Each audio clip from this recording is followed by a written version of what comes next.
ஒரு சிட்டிகை படிகார பருப்பம் எடுத்து போடுங்க. ஒரு சிட்டிகைன்றது உங்களுக்கு தெரியும், நம்முடைய அந்த ஒரு பிஞ்ச் அப்படியே வந்து பார்த்தீங்கன்னா வந்துட்டு ஒரு 3 விரலை வச்சு அப்படி எடுத்து அந்த அளவு போடுங்க.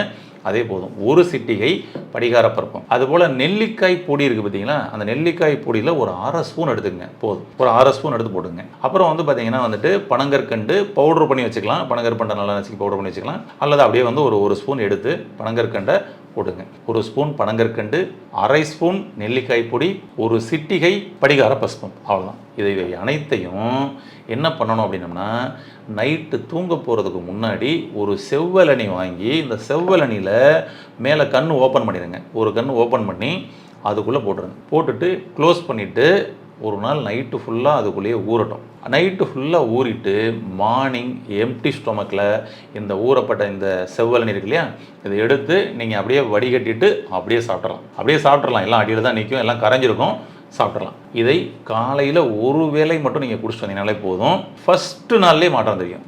ஒரே நாள்லேயே ஆகா சூப்பருங்க சரியாயிருச்சுன்னு சொன்னவங்க நிறைய பேர். 3 நாள் சாப்பிட்டாலே போதும். உங்களுக்கு சிறுநீரக தாரைகளில் இருக்கக்கூடிய அடைப்புகள் நீக்கப்படும். சிறுநீரோட விந்து கலந்து போகுது அப்படின்னா அதுவும் 1 to 3 நாட்களுக்குள்ள சரியாயிரும்.